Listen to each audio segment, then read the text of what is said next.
Wala na tayong intro guys. I-unbox na natin to. At ayun na nga po. Mangyari na ang mangyari. Binuksan na po natin si Redmi Note 9S. So of course, makikita natin sa loob ng box yung unit itself. And yung peripherals na kasama niya. Like itong USB Type-C na cable.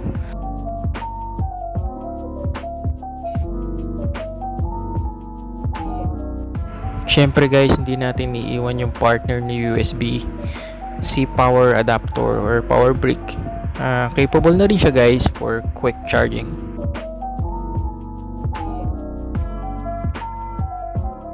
In the box, they also included the SIM tray ejector or the pin ejector, and a manual, and a free silicone case.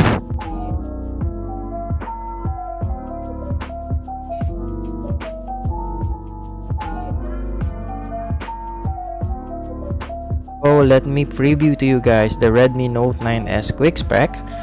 It is powered by Qualcomm Snapdragon 720G, has a 48 megapixel all-quad camera with a screen body ratio of 6.67 Full HD plus DotDisplay, and a vast and huge battery with a 5020 mAh, which is capable for 18 watts fast charging. Na natin patagalin guys, silayan na natin si Redmi Note 9S. Ayan po guys, makikita nyo sa mid-range phone, sa price niya is para siyang flagship na mobile. This is the Aurora Blue color variant. So glossy finish yung likod niya and smudge magnet, but you can use the free silicone case. Ang nagustuhan ko naman sa silicone case na yun guys is yung may cover yung USB port niya. So hindi papasukan basta-basta ng dust. So sa ibabaw niya guys, meron siyang noise cancelling mic and yung IR blaster. Sa right side naman niya guys, nandito yung volume rocker and yung side mounted fingerprint scanner. So sa left side guys, makikita naman natin yung kanyang SIM card tray with dual SIM slot din. Pwede ka na rin mag-insert dito ng expandable memory card.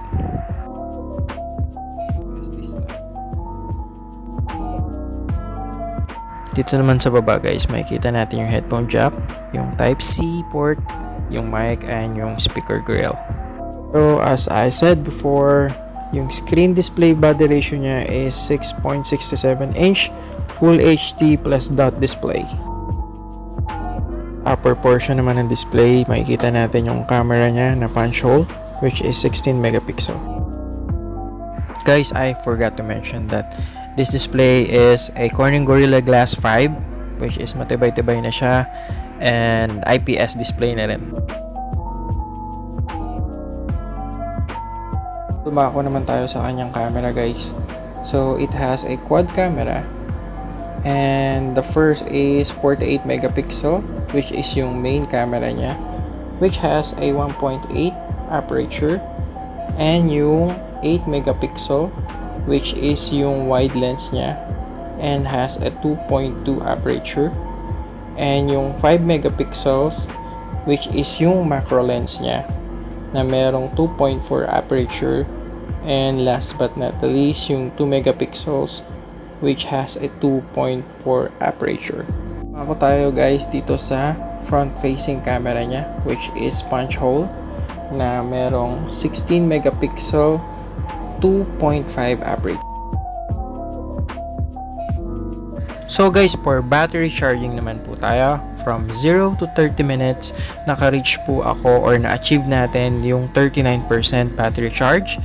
And 60 minutes, meron po tayong 70%. And for us to able to fully charge this device is kailangan natin ng 1 hour and 40 minutes. Ito nga pala guys, yung mga sample shots na kuha ko gamit yung Redmi Note 9S.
siguro guys, pwede na natin lagay yung kanyang silicone case.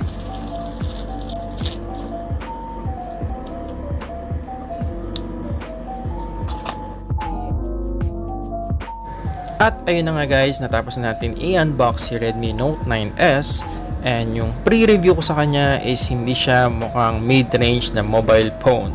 So mukha siyang flagship na phone. At yung mga features niya is thumbs up ako sa kanya kasi yung kanyang CPU, yung display, yung kanyang design, and yung kanyang battery as well as the cameras is super for me. Sa range na ganito, sa price range na ganito is masasatisfy ka. Plus, yun nga, yung battery niya is napakalaki. 5,000 milliamperes lasting for 2 days. And may quick charging siya.